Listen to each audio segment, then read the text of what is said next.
Good morning મારા વાલા વિદ્યાર્થી મિત્રો. અર્પણ ઇન્ટરનેશનલ સ્કૂલ ધોરણ 9 પાઠ 6 ઉબુન્ટુ લિનક્સનો પરિચય, એમાં પાઠ 2. ચલો તો આપણે દેખીએ મિતેશ સર સાથે. વિદ્યાર્થી મિત્રો, આજે આપણે દેખવાનું છે કે ફ્રી સોફ્ટવેર મુવમેન્ટ. બરાબર, તમને બધાને પ્રશ્ન થતો હશે કે સર આ ફ્રી સોફ્ટવેર મુવમેન્ટ શું છે, એટલે કે ફ્રી સોફ્ટવેરની ચળવળ. બરાબર, તો વિદ્યાર્થી મિત્રો કે જ્યારે તમને ખબર હશે કે આપણે વિન્ડોઝ છે, માઇક્રો એમએસ, આપણે બરાબર જે આપણે માઇક્રોસોફ્ટ વિન્ડોઝ છે, તો એ આપણે પરચેસ કરવું પડતું હોય છે લાઇસન્સ. બરાબર, અમુક એવી હોય છે ઓપરેટિંગ સિસ્ટમ કે જે આપણને ફ્રીમાં મળતા હોય છે સોફ્ટવેર. અમુક તમને ઘણા બધા તમે લોકો પ્લે સ્ટોરમાં બી તમે લોકોએ દેખ્યા હશે કે તમને ઘણા બધા સોફ્ટવેરો તમને ફ્રીમાં મળે છે, એપ્લિકેશનો તમને ફ્રીમાં મળે છે, તમે એને વાપરી શકો છો. બરાબર, તો કઈ રીતે એની મીન્સ શરૂઆત થઈ હતી, કોને શરૂઆત કરી હતી, એના થોડું આપણે અભ્યાસ કરશું એના ઉપર આપણે. તો વિદ્યાર્થી મિત્રો, સૌ પ્રથમ 1980ની શરૂઆતના વર્ષમાં સોફ્ટવેર પૂરા પાડતી સંસ્થાઓ દ્વારા સોફ્ટવેરના ઉપયોગ અને વહેંચણી પર અનેક નિયંત્રણો લાદવામાં આવ્યા. બરાબર, જ્યારે 1980ની શરૂઆતમાં, કયા કયા વર્ષમાં? 1980. બરાબર, 1980ની શરૂઆતના વર્ષોમાં સોફ્ટવેર પૂરા પાડતી સંસ્થાઓ દ્વારા સોફ્ટવેરના ઉપયોગ અને વહેંચણી પર અનેક નિયંત્રણો લાદવામાં આવ્યા હતા. તો વિદ્યાર્થી મિત્રો કે ત્યારે અનેક નિયંત્રણો, અમુક રૂલ્સ રેગ્યુલેશન બધું ઘણું બધું આવ્યું હતું. કેમ કે જો જે બી વસ્તુ માર્કેટમાં આવે, બરાબર, વોટ્સઅપ પહેલાં માર્કેટમાં આવ્યું હતું, બરાબર, તો એના પર બી અમુક નિયંત્રણો હતા કે ભાઈ ના, આટલા ડેટામાં જ આટલું જ કામ, એટલે કે આટલું ડેટા અંદર જોઈએ તો જ તમારે વોટ્સઅપ આવે, એટલે કે બધા મેસેજો આવે. તો જે બી કોઈ બી નવા નવું સોફ્ટવેર આવે એના પર અમુક શું કે રૂલ્સ રેગ્યુલેશન ને બધું આપણે રાખવામાં આવતું હોય છે. આ અંકુશોને કારણે MIT ખાતે કાર્ય કરતા રિચર્ડ સ્ટોલમેન, કોણ હતા? રિચર્ડ સ્ટોલમેન. આ અંકુશને કારણે MIT ખાતે કાર્ય કરતા રિચર્ડ સ્ટોલમેન ઘણા હતાશ હતા. હતાશ એટલે કે નિરાશ હતા.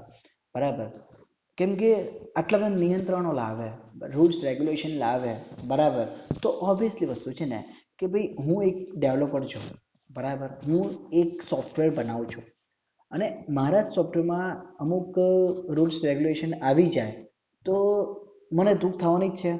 એટલે નિરાશ તો આપણે થવાના જ છે ને કે આપણે આટલી મહેનત કરી, આપણે આટલું બધું કર્યું, પણ શું કામનું? કઈ કામનું? કઈ જ કામનું નહીં. એટલા માટે જ રિચર્ડ સ્ટોલમેન હતાશ થઈ ગયા હતા. તમામ સ્વતંત્રતાઓ પૂરી પાડવામાં હેતુથી સ્ટોલમેને 1983માં, ક્યારે?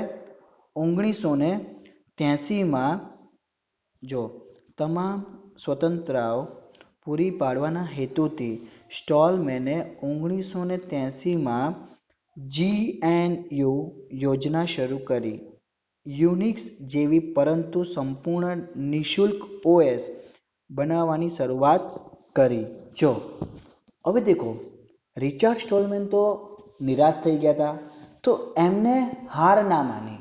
એમને શું કર્યું? 1983માં, બરાબર, GNU યોજનાની શરૂ કરી. યુનિક્સ જેવી પરંતુ સંપૂર્ણ નિઃશુલ્ક એટલે કે ફ્રી સેવા એવા ઓપરેટિંગ સિસ્ટમ બનાવવાની શરૂઆત કરી એમને. બરાબર, આપણે તો શું ભાઈ, નિરાશ થઈ જઈએ એટલે આપણે મૂકી દઈએ, પણ ના, એ રિચર્ડ સ્ટોલમેન નિરાશ ના થયા. એમને 1983માં GNU યોજના શરૂ કરી. યુનિક્સ જેવી પરંતુ સંપૂર્ણ નિઃશુલ્ક OS બનાવવાની શરૂઆત કરી. બરાબર, હવે જો યુનિક્સ મેં તમને કીધું હતું યુનિક્સ એટલે UNIX એ બી એક શું હતું ઓપરેટિંગ સિસ્ટમ હતી બરાબર. તો એના જેવી જ પણ કેવી ફ્રી સેવા એટલે કે કોઈ ચાર્જ નહીં બરાબર એ રીતે એમને ચાલુ કરી હતી ઓપરેટિંગ સિસ્ટમ બનાવવાનું. હવે આપણે આગળ દેખીએ તો દેખો ધ્યાનથી સમજો કે GNU ઇઝ નોટ યુનિક્સ બરાબર. જે GNU છે તે યુનિક્સ નથી બરાબર. શું છે નામકરણ દ્વારા તેમને આ OS યુનિક્સની જેમ વ્યવસાયિક ન હોવા ઉપર ભાર મૂક્યો અને તેમાં ઉપર જણાવેલ તમામ સ્વતંત્રતાઓ આપવામાં આવી હતી બરાબર. વિદ્યાર્થી મિત્રો, હવે તમને એવો સવાલ થતો હશે કે સર કઈ સ્વતંત્રતા? ભાઈ સ્વતંત્રતા તો ભાઈ ઘણી બધી હોય છે બરાબર, પણ એવું નથી વિદ્યાર્થી મિત્રો.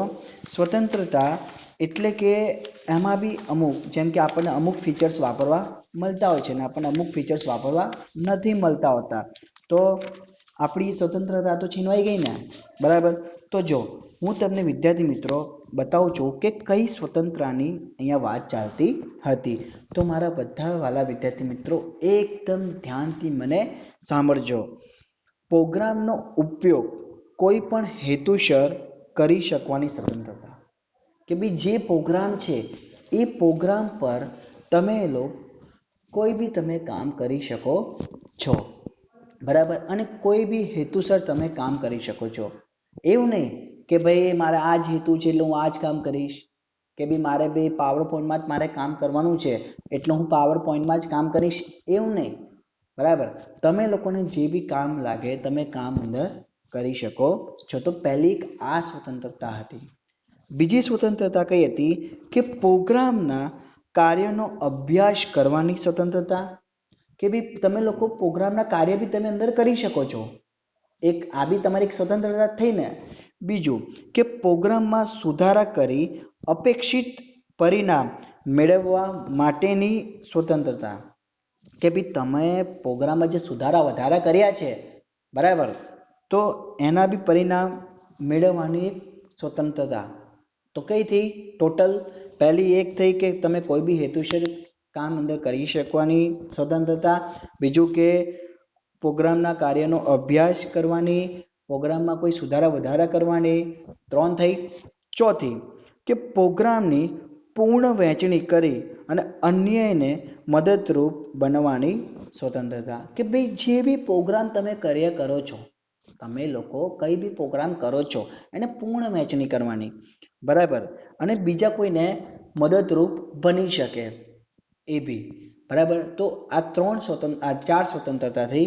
બીજી એક છે કે સુધારા કરેલ પ્રોગ્રામની નકલ અન્યને વહેંચણીની સ્વતંત્રતા, કે જે સુધારા કરેલ પ્રોગ્રામની જે આપણે સુધારેલા જે બી આપણે સુધારેલી છે બરાબર એની નકલ કરીને અને આપણે બીજી જગ્યાએ અન્ય એટલે કે બીજી જગ્યાએ આપણે એને વહેંચી શકીએ, એ બી એક આપણને સ્વતંત્રતા મળી બરાબર. વિદ્યાર્થી મિત્રો, હું ફરીથી એક વખત તમને સમજાવું છું કે કઈ કઈ સ્વતંત્રતા પર તેમને આપવાનો ભાર મૂક્યો હતો. તો વિદ્યાર્થી મિત્રો, પહેલી પ્રોગ્રામનો ઉપયોગ કોઈ પણ હેતુસર કરી શકવાની સ્વતંત્રતા. બીજું પ્રોગ્રામના કાર્યનો અભ્યાસ કરવાની સ્વતંત્રતા. પ્રોગ્રામમાં સુધારા કરી અપેક્ષિત પરિણામ મેળવવા માટેની સ્વતંત્રતા. ત્રીજું કે પ્રોગ્રામની પૂર્ણ વહેંચણી કરી અન્યને મદદરૂપ બનવાની સ્વતંત્રતા. ચોથું કે સુધારા કરેલ પ્રોગ્રામની નકલ અન્યને વહેંચવાની સ્વતંત્રતા બરાબર. વિદ્યાર્થી મિત્રો, તો તમને ખબર પડી કે ભાઈ કઈ કઈ સ્વતંત્રતાની અહીંયા વાત કરવામાં આવી છે.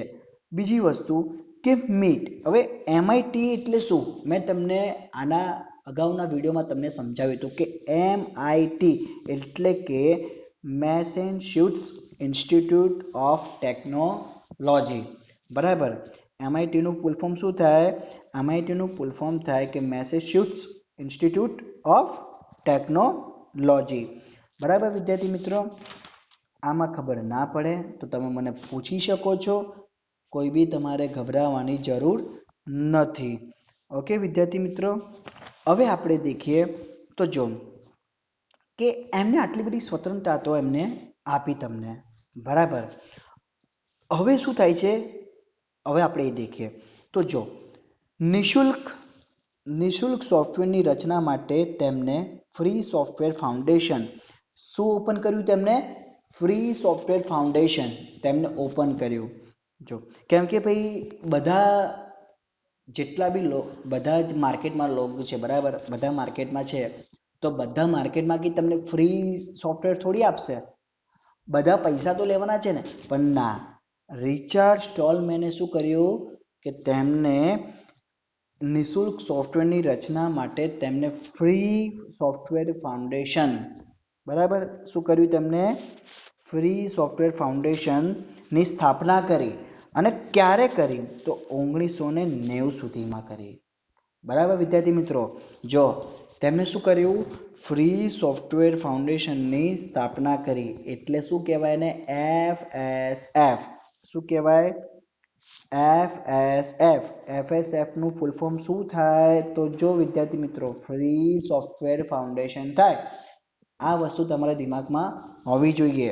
સ્થાપના ક્યારે કરી, તો 1990માં કરી, બરાબર. સ્થાપના કરી 1990 સુધીમાં. ત્યારે GNUOS શું, ત્યારે GNUOS કમ્પાઇલર, સેલ અને લાઇબ્રેરી તૈયાર કરવામાં આવ્યા. પરંતુ કર્નલનું કાર્ય ઘણી મંદ ગતિએ ચાલી રહ્યું હતું.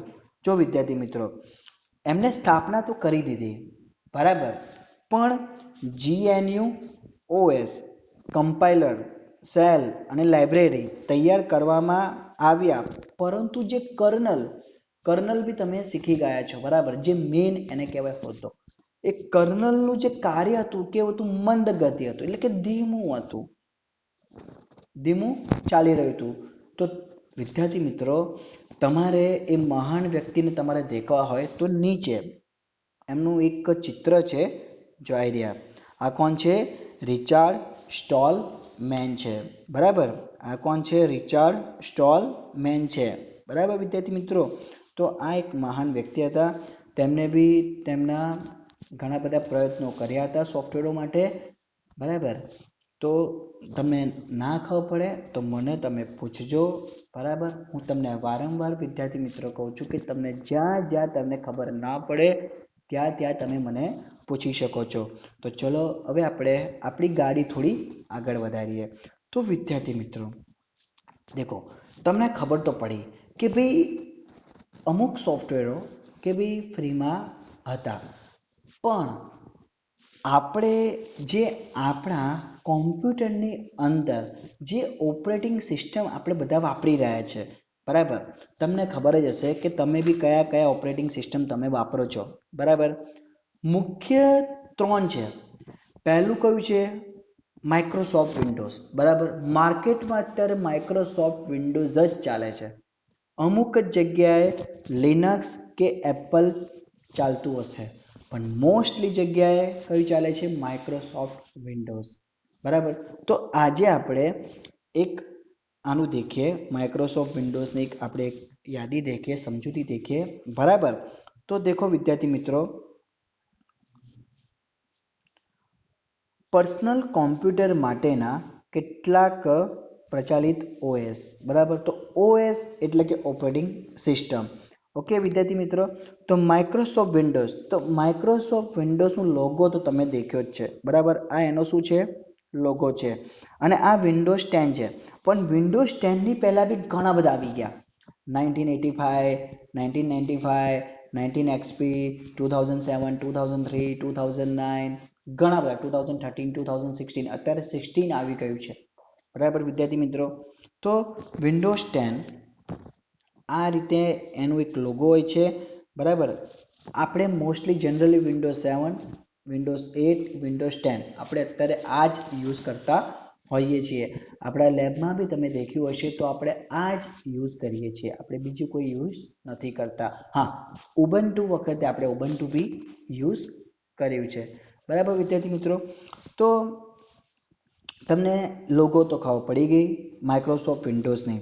હવે વિદ્યાર્થી મિત્રો જો ધ્યાનપૂર્વક સાંભળજો. માઇક્રોસોફ્ટ વિન્ડોઝ એ માલિકી હક ધરાવતી એક સરળ ઓએસ છે. બરાબર, માઇક્રોસોફ્ટ વિન્ડોઝ શું છે? તો એક માલિકી હક ધરાવતી એક સરળ ઓએસ એટલે કે ઓપરેટિંગ સિસ્ટમ છે. બરાબર, જેમ કે એપલ છે તો એ બી માલિકી જ છે, લિનક્સ છે તે શું છે? એ બી માલિકી જ છે ને. પણ ના, એ કાર્ય બધા અંદર કરી શકાય છે. આપણે એના વિશે બી ચર્ચા કરીશું. પણ વિન્ડોઝ આપણે જ્યારે લેવા જઈએ છીએ, બરાબર, તો આપણે એનું એક લાઇસન્સ લેવું પડતું હોય છે. એક 1 યરનું લાઇસન્સ હોય છે. બરાબર, આપણને અમુક પૈસામાં મળતું હોય છે અને આપણે વર્ષ માટે આપણે એ વાપરતા હોઈએ છીએ. બરાબર, તો માઇક્રોસોફ્ટ વિન્ડોઝ એ માલિકી હક ધરાવતી એક સરળ ઓએસ છે. બીજું કે વિન્ડોઝ સાધનોની ડ્રાઈવર ફાઇલ એટલે કે ડિવાઇસ ડ્રાઈવના સમર્થન બાબતે શ્રેષ્ઠ છે, પરંતુ ઉપયોગ કરતા પહેલા વિન્ડોઝને ખરીદવી જરૂરી બને છે. જો વિદ્યાર્થી મિત્રો એના જે ડિવાઇસ ડ્રાઈવર છે, બરાબર, કોના? માઇક્રોસોફ્ટ વિન્ડોઝના જે ડિવાઇસ ડ્રાઈવર છે એ સમર્થન બાબત એકદમ શ્રેષ્ઠ છે, ઇઝી છે. બીજી વસ્તુ કે આપણે વારંવાર આપણે એને ઉપયોગ કરીએ છીએ એટલે આપણા માઇન્ડસેટમાં બી સેટ છે કે આ વસ્તુ અહીંયા હશે, આ અહીંયાથી આમ જશે, એટલે આપણને પહેલાંથી ખબર જ છે આપણને ઓલરેડી. બરાબર, એટલે આપણે અંદર કાર્ય આપણે સરળ રીતે આપણે કરી શકીએ છીએ. પણ એને આપણે વાપરવી હોય તો પહેલાં આપણે શું કરવું પડે? ખરીદવી પડે. બરાબર, એટલે લખ્યું ને, પરંતુ ઉપયોગ કરતા પહેલાં વિન્ડોઝને ખરીદવી જરૂરી બને છે. કેમ કે ખરીદશો નહીં તો તમે એને વાપરી નહીં શકો. બરાબર, એટલે ખરીદવી શું પડે છે? આપણે એને જરૂરી છે. બીજી વસ્તુ દેખીએ આપણે તો જો વિન્ડોઝની સ્થાપના માટે ઉચ્ચ ક્ષમતા ધરાવતા હાર્ડવેર સાધનો જરૂરી છે અને વિન્ડોઝમાં વિવિધ સ્ત્રોત પરથી પ્રાપ્ત કરવામાં આવેલા સોફ્ટવેર પ્રસ્થાપિત કરવામાં આવે છે.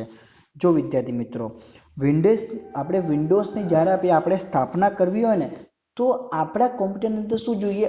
ઉચ્ચ ક્ષમતા ધરાવતા હાર્ડવેરો જોઈએ. બીજી વસ્તુ કે વિન્ડોઝમાં વિવિધ સ્ત્રોત પરથી જો અગર આપણા કોમ્પ્યુટરની અંદર હાર્ડવેર જ નહીં હોય, જેમ કે જો આપણે રેમ ઓછી હોય છે, બરાબર, તો આપણે વિન્ડોઝ 10 અંદર નાખી શકીએ છીએ? નથી નાખી શકતા. કેમ? કે સ્લો પડી જાય છે આપણું કોમ્પ્યુટર. તમને ખબર જ છે ને કે જ્યારે આપણે વિન્ડોઝ 10 આપણે અંદર નાખવું હોય તો આપણી રેમ બી કેવી જોઈએ? હાઈ જોઈએ. અગર હાઈ નહીં હોય તો વિન્ડોઝ 10 શું થશે? આવશે ખરું પણ ધીરે ધીરે ચાલશે, એનું કાર્ય સ્લો થઈ જશે. બરાબર, તો એના માટે કે આપણે જે પ્રમાણે આપણે એના ઓપરેટિંગ સિસ્ટમને આપણે એના વર્ઝન જોતા હોય એ પ્રમાણે આપણું કોમ્પ્યુટર ક્ષમતાવાળું હોવું જોઈએ, પછી જ થાય, બાકી ના થાય. બરાબર વિદ્યાર્થી મિત્રો, તો આ વસ્તુ બી તમારે જાણવા જેવી છે. બીજું, સ્ત્રોત પરથી પ્રાપ્ત કરવામાં આવેલા સોફ્ટવેર પ્રસ્થાપિત કરવામાં આવે છે. કે ભાઈ આપણી પાસે આટલા બધા હાર્ડવેરોના બધું અંદર હોય છે, પછી જ આપણે અંદર યુઝ કરી શકીએ છીએ, બાકી યુઝ કરી શકીએ આપણે? ના કરી શકીએ. છેલ્લો પોઈન્ટ આપણે દેખીએ તો જો જુદા જુદા સોફ્ટવેરના વપરાશ દરમિયાન ઉદ્ભવતી ક્ષતિઓ અલગ ઉપયોગકર્તા માટે જુદી હોઈ શકે છે. તેથી અવરોધના ચોક્કસ સ્ત્રોત સુધી પહોંચવાનું મુશ્કેલ બનતું હોય છે. વિદ્યાર્થી મિત્રો જો જુદા જુદા સોફ્ટવેરના વપરાશ દરમિયાન ઉદ્ભવતી ક્ષતિઓ અલગ ઉપયોગકર્તા માટે જુદી જુદી હોઈ શકે છે. તેથી અવરોધના ચોક્કસ સ્ત્રોત સુધી પહોંચવું મુશ્કેલ બનતું હોય છે. સાચી વસ્તુ છે ને કે ભાઈ બધા સોફ્ટવેરના કેવા વપરાશ અલગ જ હોય છે. જેમ કે હું લિનક્સ વાપરું છું તો તમે માઇક્રોસોફ્ટ વિન્ડોઝ વાપરો છો તો બીજું કોઈ હશે એપલ વાપરતો હશે તો એ પહેલેથી જ એપલ જ વાપરે છે, તો એને જ્યારે વિન્ડોઝ વાપરવાનું આવશે તે વાપરી શકશે? અને મારે જ્યારે એપલ વાપરવાનું આવશે તો હું વાપરી શકીશ? ના. કેમ? કેમ કે હું પહેલેથી વિન્ડોઝ ઉપર જ મેં કામ કરેલું છે, તો મને એ જ ફાવશે. મને બીજું કંઈ ફાવી શકે? ના ફાવી શકે વિદ્યાર્થી મિત્રો. એટલે એટલે લખવામાં આવ્યું છે કે આપણને ધીરે ધીરે શું મુશ્કેલીઓ પડતી હોય છે, બરાબર. અને મુશ્કેલીઓ પડતી હોય છે એટલે આપણે શું કે જે હેતુ સુધી આપણે જે સ્ત્રોત સુધી જવાનું છે આપણે જઈ શકતા નથી, પહોંચી શકતા નથી અને આપણને સરળ નથી પડતું.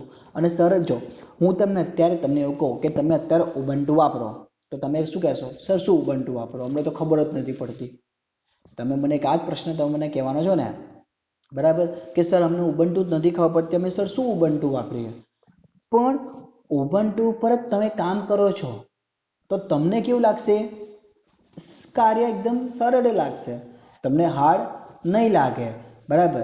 કેમ કે તમે પહેલેથી જ તમે માઇક્રોસોફ્ટ વર્ડ વિન્ડોઝ ઉપર તમે પહેલેથી જ તમે કામ કરેલું છે એટલે તમને સરળ લાગે છે, બરાબર વિદ્યાર્થી મિત્રો. તમને લોકોને વિદ્યાર્થી મિત્રો આમાં કંઈ બી મૂંઝવણ હોય તો તમે મને પૂછી શકો છો, બરાબર.